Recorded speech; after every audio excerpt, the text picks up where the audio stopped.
So in this section, I'm going to talk about different approaches to journaling. And basically what this means is, so now you have your pretty journal, you know where you're going to sit, you have a goal in mind. So how do you write? So basically, there are an endless number of ways that you can write in your journal, but I'm going to share a couple that have been pretty popular. If you look online, you can find different ideas and some of the ones that I've worked through.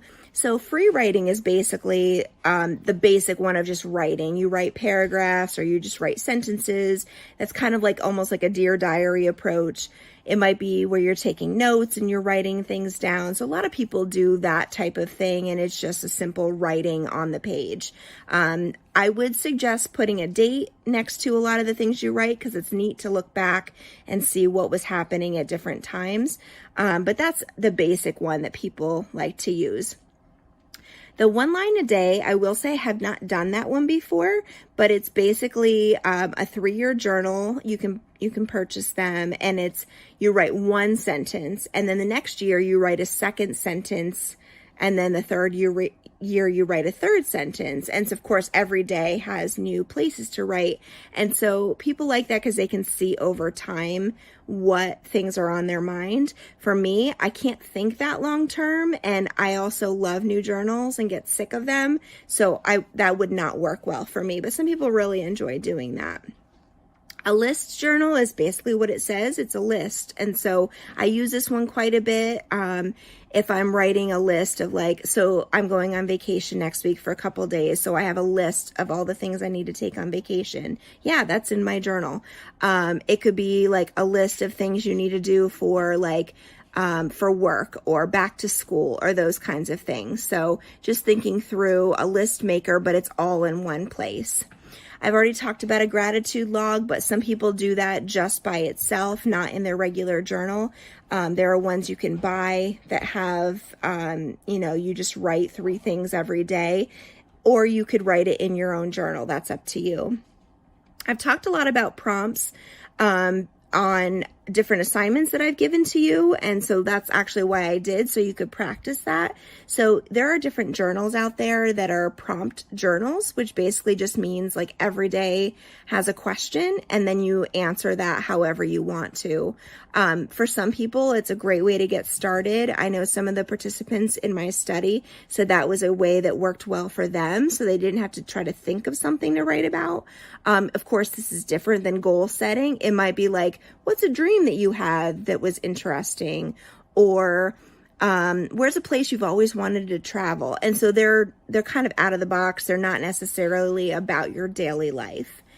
Habit tracking I've talked about, but that's basically any habit that you want to do well and you want to keep doing, how to keep it in line. And so it's a tracker. I have one actually for you as a prompt that you would fill out over a week's period of time of something you want to keep track of, drinking water, how often you're drinking water in a day, or how often you get argumentative in a day. So anything you want to start, stop, or continue a behavior, you can use a habit tracker for that.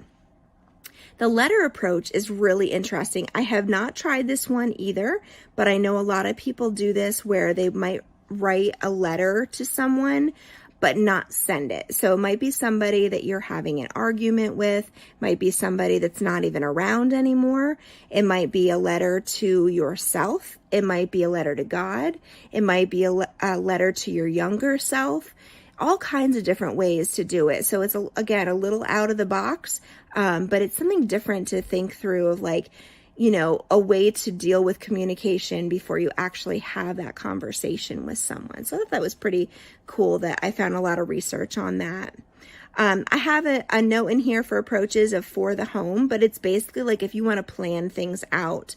In my book, I talk a lot about, I used a journal for moving, and I planned out what the moving plan would look like, and each room in the home, that kind of thing. But for you, it might be something about you want to rearrange furniture, or you want to do some renovation, that kind of thing. So you might have a journal for your home. An art and sketch journal is something that a lot of people enjoy doing. They might have a watercolor journal. They might have a prompt a day journal that then they color in. There's lots of different options there. Again, it depends on what your creativity is and what you want to do. I have several that I do my Zentangle doodles in. And sometimes I have like quotes and stuff in there. So that's kind of fun.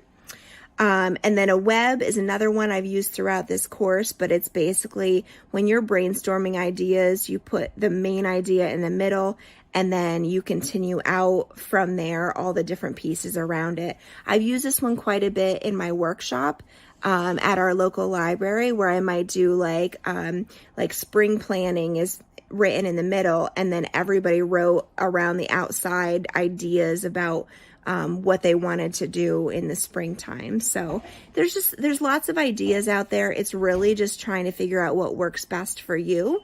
So hopefully one of these things catches your eye and you can figure out how you want to begin your next steps in your journal. Again, please don't ever hesitate to reach out if you have questions, if you want to know more.